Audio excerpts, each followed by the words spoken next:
So we are now going to transition into hot topics. One more time, give it up for our young people,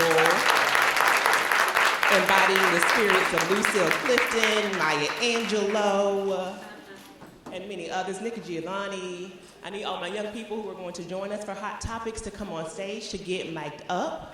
And while we are getting started, y'all, just to give you a little bit of a frame for this, it was really important for us that our young people created today's agenda and really had a hand throughout the entire summit, and I hope you all have seen that.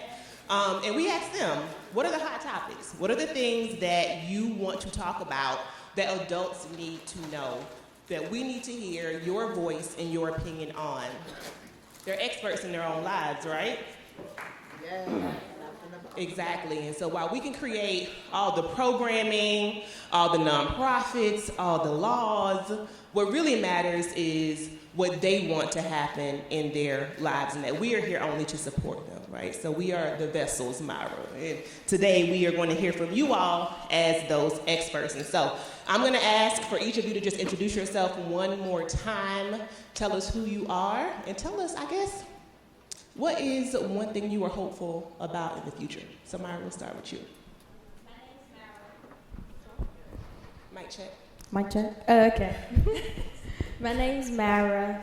I think one thing I would hopefully like to see is an organization to be opened up for young boys, because there's a lot of gang violence going on. There's a lot of gun violence. We're watching a lot of our sons and daughters be killed over stuff, over little things, honestly. Or just because people don't understand that they're taking somebody's life. So hopefully there's an organization like Women's Girls that will basically get young black boys off the streets.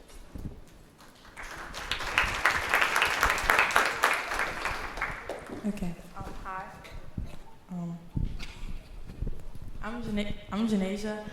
Something that I'm hopeful for, I hope that in the future, like us as a black woman, as a community, we continue to support each other and we don't tear each other down, and we just continue to grow stronger.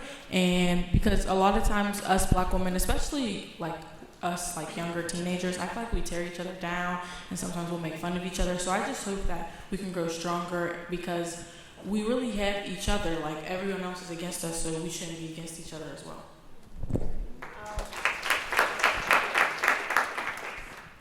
Is this on? Okay. Hi, my name's Riley. Something that I hope for in the future, probably like this is very broad, but I just hope that like if I have kids or grandkids whenever I'm older, like I just hope that they could go to parties without having to worry about if someone has a gun on them or accidentally being shot or having to run from places. So I just hope that that won't be a problem in the future.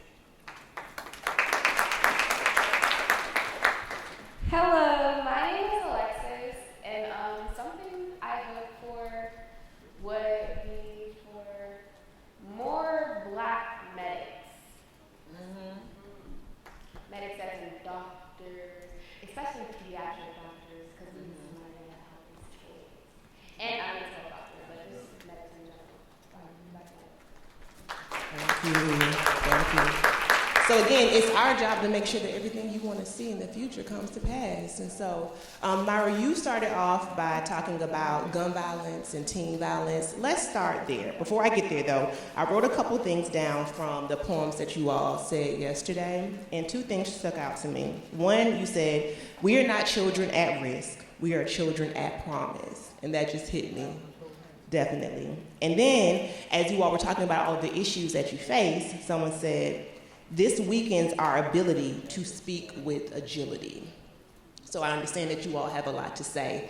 So Myra, get us started. There's been a lot of teen violence lately, a lot of what folks would call black on black crime. I don't subscribe to that. Crime happens in every community. But what would you say is the root of it? I think the root of the issue would be people's temper and the fact that guns are accessible to young people. Because growing up, we listen to music, like we listen to NBA Youngboy, we listen to Lil Durk, or we listen to The Baby, and they're talking about how they're quick to kill somebody. So growing up, hearing that all the time, we're like, oh, well, they can do that, I could do that too. So it will start from something so little and turn to something so big just because of what you listen to or just because of the people you're around. So it's an influence by, yeah. And Janasia, any thoughts? I feel like it starts at home with parents just like watching their kid and like just making sure like what they're getting into and making sure like even if they're supported, because I feel like if you support your kid and you talk to your kid, I feel like it will be easier to help them, guide them through certain things, and they'll be more open to willing to listen to you because you have that relationship and you have that communication with them. So honestly, just connecting with your child at home and just being able to have conversations with them so you can maybe steer them away from those things. And then Riley, what about in our community? What could be done? In our community, I feel like why did I do that? Okay.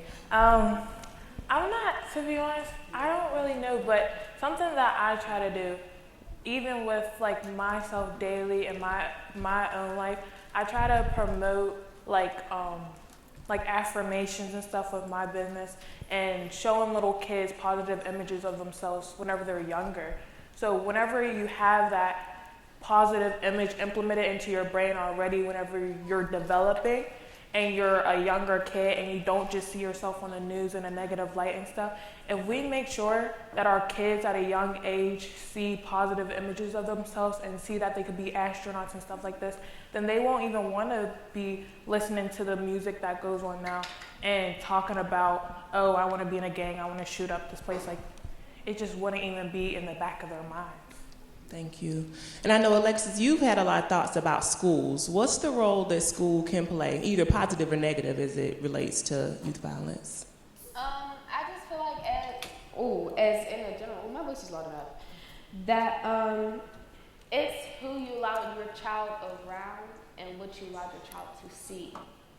And then in schools, as an aspect in schools, I say the teacher's mental health is a big part of it.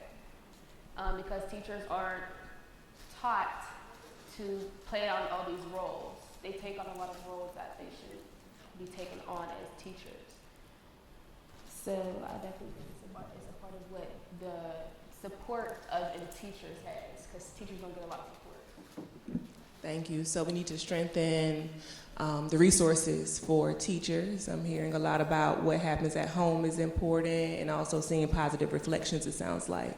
All right. You see how I just modeled what someone told me to do? Y'all was like, Riley told me, she said, then you got to repeat it to make sure you got it. Okay, bam. Already That's right.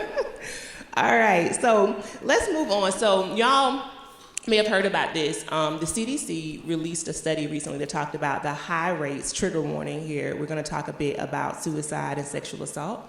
About the high rates of sexual assault and also suicidal ideation, so suicidal thoughts, among our young people. Something like 1 in 3 in the year of 2021, specifically girls, were facing suicidal thoughts. And so we know that y'all are going through so much.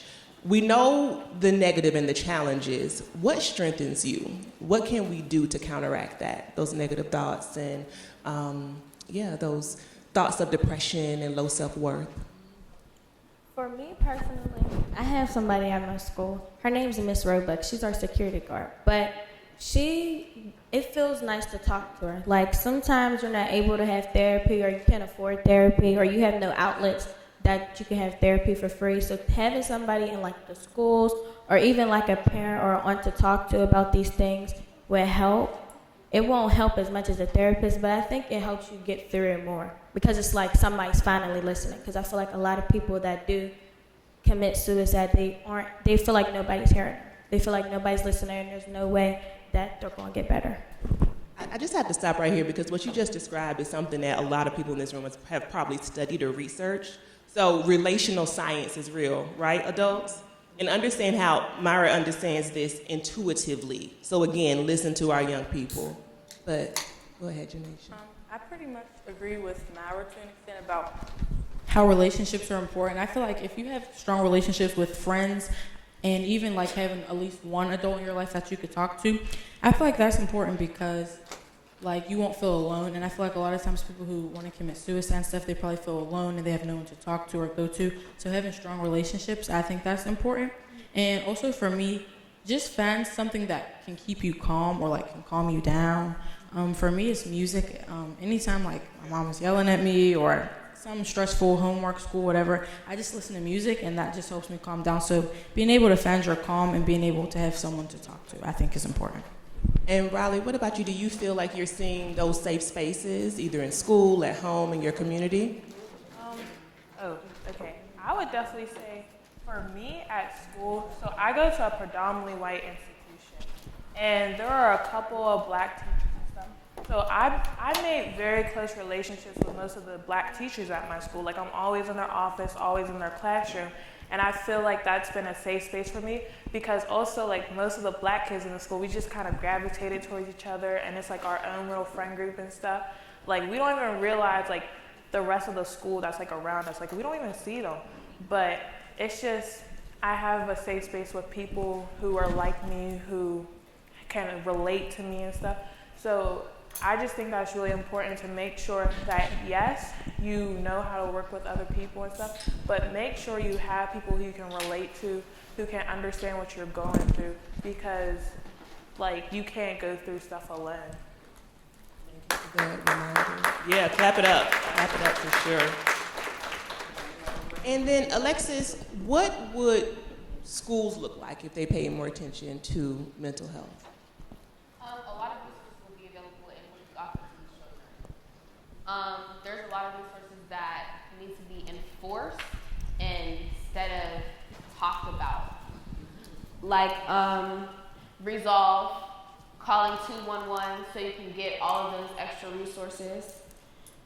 Just basically making sure all of your resources are making sure all of your resources are acceptable and are mentioned to these students and parents, just in case the parents need help also. You better do a 211 Caring Connections plug. You see what I'm saying? Caring Connections in the building. We appreciate that. That's amazing. And so from my understanding, the research that I just mentioned, a lot of it didn't talk about, for example, LGBTQIA young people, or it didn't talk a lot about race. But can you talk to us specifically about adultification bias and how that shows up in your lives? So by that I mean adults not always seeing you all as young people and assuming that you know more than what you know, projecting certain stereotypes on you as far as your interests are concerned. What do you think about that, Myra? Have you ever experienced adultification bias? Yes. Well, hold on, let me get my shirt. Me and my friend, we be outside.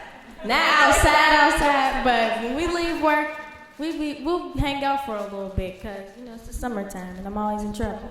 So we'll be outside. We'll literally just be doing us and not a care in the world for anybody else. Somebody will roll up on us, don't ask us our age, nothing.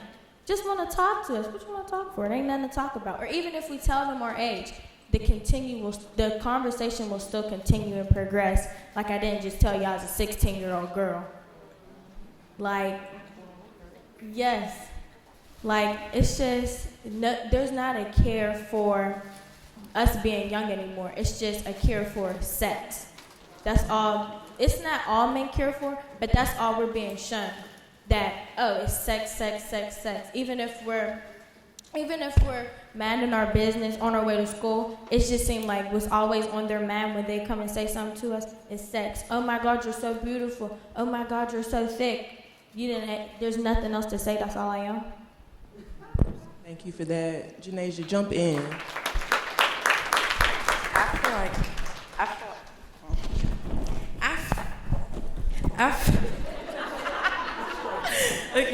I feel like agreeing to Myra, like a lot of times men, even when I'm just like by myself, because I work at Queens Girls and then I also have another job, so I usually have to catch the bus a lot. So just being downtown and I live on the hill, so just being in those areas where there's like a lot of people, like usually older men who catch the bus, I feel as though like they'll just come up to you and just start talking to you, or they'll just stare at you, like just stare. And it's like you look back and they're still staring, or like just walking to the bus stop and men are literally slowing down their car, rolling down the window and just gawking at you. Like, that's disgusting. And I feel like it's just really sad and like just disgusting how like it happens now, because I feel like if you had a daughter, would you want another man doing that to your daughter? And I feel like people don't think about that. But then I also feel like the women like towards adultification to girls. I feel like they say how they want us to dress a certain way, or no certain color hair, or no long nails, or you can't wear a crop top, or your ribs are too big. And I feel like I understand that it is from a protective standpoint, because I feel like moms and other women know how men are, but I also feel like we shouldn't be addressing the girls, change your clothes, get your nails shorter, you can't get that color hair. You need to be addressing the men who are treating the girls like that, because you're a grown adult. You shouldn't be, we're still kids, and I just feel like the adults need to be addressed more than the child. I just did a Holy Ghost power of Shundo. You better speak that. And I see Brittany in the back, Dr. Brittany Brinkman, and also Jose Garth. They lead the street harassment work connected to the BGEA. So thank you all for that, because their work comes from you all's experiences. Thank you so much, Nature, for talking about the root of it, because you don't have to be a man to advance patriarchy and sexism. Riley? Okay. I feel like I might have thought about this the wrong way. Like, I was going to talk about, like, whenever adults expect a whole lot out of you. Okay. That is also included. Okay, because I'm like, I don't know if I was thinking about this the right way. But, like, I feel like there are so many times, so, like, I also work with the McWins girls and stuff, so I got to catch the bus to work, I got to go places, I got places to be. And I feel like there are so many times where I just, like, there's, like, a couple of times I might just want to go to my friend's house or something, and my parents might tell me, like, no, you can't go there, you're not allowed to be there, I don't know what you're doing, I don't know where you're going to be. But I'm just like, I mean, you put all these other responsibilities on me, but I can't go to my friend's house to just hang out. Like, I can't just play games with her or something. Like, I feel like there's, like, so many things. Like, sometimes there are younger kids who have to get their siblings ready for school, but then can't go to the park or something because they're at home watching their younger siblings. And then adults expect so much out of us, but then don't want to let us have, like, the freedom sometimes that we need and act like kids. Like, we have so many responsibilities and stuff, I feel like, today, and we're just not able to be so carefree anymore. Like, thank you for that reframe. It's really important. Alexis, you have thoughts on adultification bias and how it's shown up for you, or has it? Yeah, I have been experiencing adultification bias for about my whole life now, sadly. But I learned how to deal with it. And one of the main things I would like to talk about is your childhood getting stripped away because of adultification bias. Just like Riley said, and I'm sure everybody else thinks in this room, that whenever you're a child, you're supposed to have that fun time and want to become a child. You want to do things in life, but unfortunately, I didn't get that chance to become a child because my childhood got stripped away from me due to the system. But, of course, adultification bias could come from multiple people in different standpoints, and from C-sect, from your parents neglecting you or speaking down on you or telling you that you can't do something even though that you already been doing it. Or just like Riley said, taking care of your younger siblings or younger nieces, and you're not supposed to. But at the end of the day, she wanted to go to her friend's house. So, thank you for that. So you all have touched on some really good things as it relates to how people in your life, it sounds like older men, and sometimes women as well, and other folks are showing up and they have these expectations of you, or they are adultifying you. But what about your peers? So we know that intimate partner violence can also be an issue. What advice do you have for someone who is going through that, or what do you think creates it? I feel like what creates it will possibly be seeing it in the home, or it's just not having enough love for yourself, or feeling like nobody loves you, so you stay with somebody who you think loves you, but they really don't. It's all about how you think of love, especially when you're young, and if you don't have a father figure in the home, or if your mother resents you, or she's barely a figure in the home. if you don't have nobody to love you, the first person you see trying to touch you or try to show you any type of affection, you'll think of that as love. Because in movies and TV shows, we see that's love. Having sex is love. Being touched is love. But we're not taught how to love somebody. I feel like we have within the gala the next president, the next Secretary of State. Like it's all about y'all in the future. Go ahead, Janasia. I feel like I definitely agree with Myra said that it starts at home, because if you see that like at your house, like your mom hit your dad or your mom and dad are hitting each other, or even if it's not like physically violent, verbal abuse is also like an important thing that happens a lot. I feel like it starts at home, but also I feel as though it's displayed now and it's normalized a little bit on social media, like toxicity.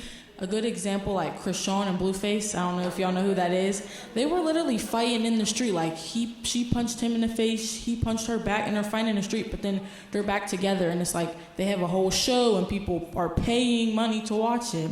And it's like, it's just normalized, it's getting more normalized, so it's like, well, if they're doing it and it's getting thousands of likes and blowing up, I feel like people are going to think it's okay, and it doesn't make it okay.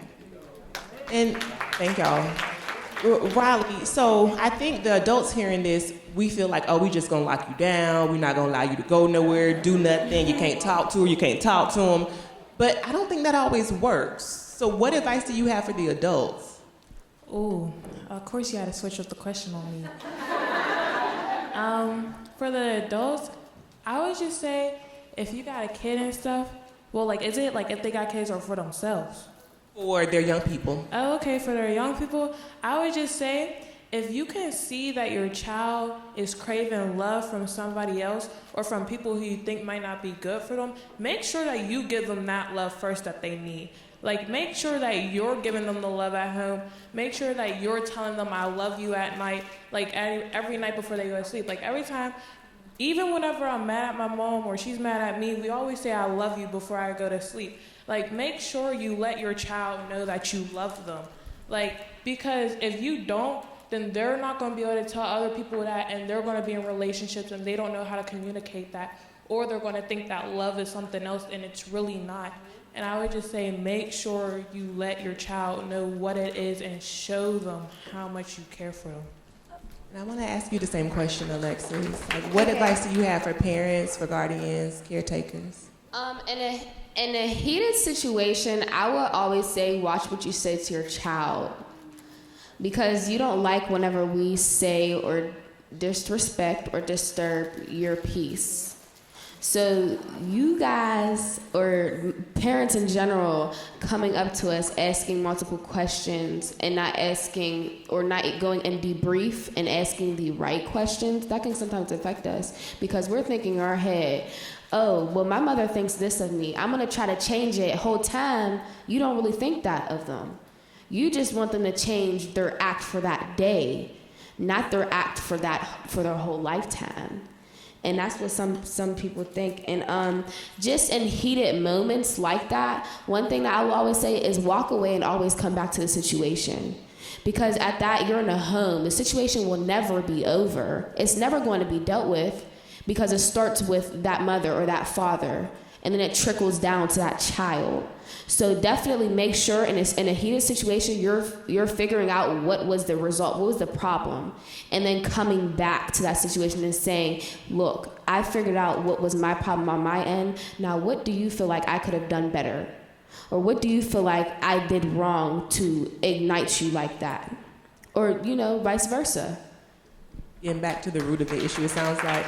I actually want to stay on this topic because I know I came to you first, Myra, and I know you may also have some advice. You. About if we fear that our young people are in abusive relationships, or even worse, a sexual exploitation situation. What is it that adults can do? Well, I feel like as a kid, when you think that's love, I can't necessarily say I've been through it, but I've seen it. So I would talk to my child's friends. I know personally, when a parent reaches out to me to try to talk to their child about the abuse they're intaking and trying to figure out what they would do, I think that's good too, because the parents really don't know. I'm not gonna lie, my generation is very sneaky. We keep all the secrets. So when you reach out to friends, we reach out to friends to try to see what you can do for your child, I think that's very good because it shows that you care. And I also think that just talking to them more, just telling somebody, no, you can't do it, is also gonna make me wanna do it more. So try to talk to me to make me understand that it's not love. Because abusive relationships and situations aren't easy to get out of. So just trying to talk to me, not telling me, oh, I hate him, I'm going to beat up, or beating him up, or them. But just like trying to help me understand where the problem lies and how I should help myself and how you can help me, basically. Help yourself. I love that. So for me, I feel like pay attention to your kids because if something is wrong, usually there's like signs. And I feel like having a connection to your kid is important because you'll be able to tell when something's off. I've been watching this show called Swagger, and it's on Apple TV. And this girl, her basketball coach like touched her inappropriately, and she didn't tell her mom. She told her friend, but she didn't tell her mom. She didn't tell her dad. Her grades started to slip. Like she was like, whenever they would be talking to her, like she would kind of just be ignoring them. And they just kept yelling at her, talking about do better, do better. And it's like, you need to pay attention to your kid because those are signs. And if you don't see those signs, it could just keep going on and get worse. And just pay attention to your kid. Thank you for that. Yeah. I hope you all are writing some of these things down. And for me, culturally, I know something rings true about talking to friends, Myra. That's so important. Because I grew up with, I ain't one of your little friends. Stop talking to me like I'm one of your. But no, right? We downplay our young people's relationships in schools or at home. And what we need to do is see those people as part of their ecosystem, as part of their support system that we can also be a part of. So that's good stuff. Our last topic is community policing, or how we would even define that. Let's talk about your community's relationship with police. Let's start with Alexis. Okay, so we're going to talk about building relationships with the police or just, okay. Have at it. So, introducing the police to the community more. Some people say it's bad for a black man to become a cop. But if a black man wants to become a cop and he's from Homewood, how about you ride around Homewood and not cop car and not blue collar, just to see what it's really like. But I feel as just engaging with the community more is something that police officers need to do as in whole, just not in like within the community, but within the schools too. Because you could see a police officer out on the street and not think that they actually have a blue collar. But see, just definitely making sure that we're aware of who these officers are and what they're doing. And we want to know who these officers are and really what they're doing. And just making sure the officer knows you too, because it's a community. In a community, you want people to love you and you want support and you want knowing of the community. So it will really start with the community, knowing the community. Riley, I'm gonna switch the question up on you again. Sorry, sis. You've been doing so well every time I do it. So, do you think police should be in schools? Ooh, okay. Personally, I don't. Wait a minute. I don't know who said no, but we was not talking to you. You do not have a microphone. Someone over there. Okay, Riley. Oh, I know her. Do you think police should be in schools? I personally don't think that police should be in schools, but it's hard for me to talk about this because most police are in public schools, and I haven't been to a public school in a while, but I would say from my situation, we have the security guards, and our security guards are cool. Like, I be talking to my security guards during breaks and stuff, and like in the middle of lunch, like we play basketball with them. They're cool as ever, but I would just say, like, I don't see weapons on them, so that's why I was never scared to approach them. And they're also black, so I don't even know how we started talking, but like me and my friends talk to them all the time, and we just like, it was just like, boom, like we were just talking to them and we're cool and stuff. And I feel like with cops, it's so much, there's just too many things happen with cops because every time I walk around somewhere and I see a cop, like my heart starts racing because I'm like, this might be like my day or something, that they think that I stole something or I took something or I hit somebody or did something. Like, I just get so scared. So I feel like I don't think cops should be in school, because that's in the back of a kid's mind all day. Like, they cannot focus on school if they see a cop, because they see a taser on their belt or something and they're just like, this might be my day, and they should not be worrying about that in school at all. Should police be in schools? I feel like, I don't think if you have security guards at your school, I feel like there's no need for police, because if there's a fight, the security guard could break it up. You don't like, I feel like police, it's like more so just to scare the kids, because like if I come to school and see a police, well, our police officer, she's nice, I'm not really scared of her, but if there is police like with a gun or a taser, I feel like that's kind of scary, because say I do something and then it's like, oh, we're still fighting and you can't break up the fight. Are you going to tase me or are you going to shoot me? And it's just like, I don't think a gun or a taser really needs to be around school for kids. But then there's also a thing like, what if somebody does come to school and there's something dangerous happens and no one has a weapon or no one has anything to stop them? So I feel like there's two sides to it. Personally, I think, why don't y'all train the security guards better? If y'all want police in the school, train them better so they can be there in those dangerous situations. So if there's an active shooter, they know the protocol they can do, so then they can de-arm the armed shooter.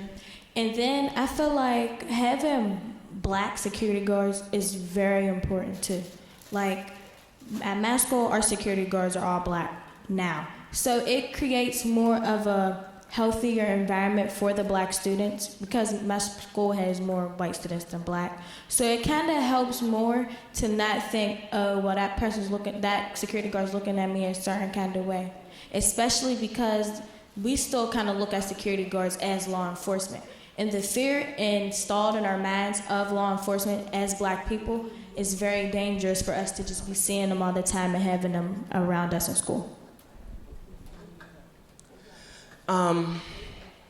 That's good, because what I'm hearing you all say is, and this kind of came full circle for me, it's about relationships, right? We just keep going back to the relationships over and over again. That was the first thing you said, Myra, was that you had a good relationship with the security officer at your school.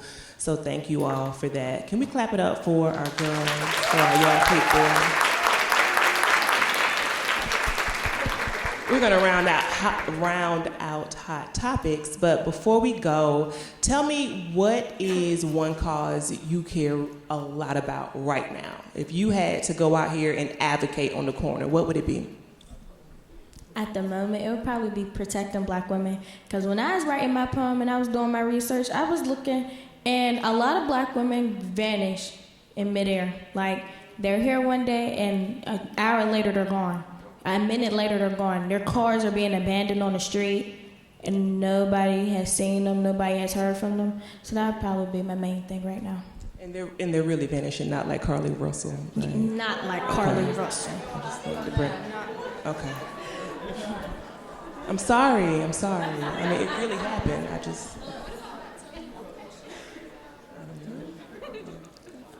Okay, I feel like incarceration, like now that we don't have Schumann, like I guess the prison, like juvenile to like the pipeline prison system, because I feel like we need to have more constructive ways and not just sending these 15-year-olds, these 14-year-olds straight to a jail with a grown adult men. I feel like there's better ways to do it, like productive ways, talk to them. There's programs, like example for Gwen's Girls, how we have a place to go and talk to prevent this. So I think, like Myra did say earlier, having more programs available for young men, so that there is a way to, maybe lower down the numbers of incarceration rates for them. I would say for mine, I actually did how much was the paper at St. Edmunds? How long was that paper? Yeah, 10-page paper on this in 8th grade, and I was talking about maternity deaths. So I think that that's a really important issue to talk about, because so many black mothers die while giving birth to their child, or their child dies, and the rates are terrible. Like, whenever I was reading this, I was like, why is this even a problem? Like, why can't we give birth to children? Like, it doesn't make any sense to me that doctors, exactly like Alexis was saying, we need more doctors that look like us, so then they understand the stuff that we're going through. well, not us. I mean, I didn't go through it yet. But I'm just talking about like our black mothers and stuff. Like, I'm just saying, like, there were so many like doctors and nurses that didn't listen to people whenever they were like, this is not right, I don't feel right, and they just threw some pills at them. And then it was just downhill from there. We need so many more doctors, and we need to think, like, so many people outside of us need to think that's a real problem, because it really is. Ooh, I would say mental health support within the schools as far as administration, and mental health support for the parents. And I think that needs to be directed on the parents. It's not a question or answer thing. It's a you're doing it type thing. But definitely that mental health on all parties would definitely affect the whole child's life and the upbringing of a child, period. Thank you all so much. I think one of the things that oppression takes from us is the ability to dream and to have what I call black radical imagination. And so to hear you all say what you are hopeful for and also what you want to advocate for lets me know that all those things are actually possible because you have imagined them.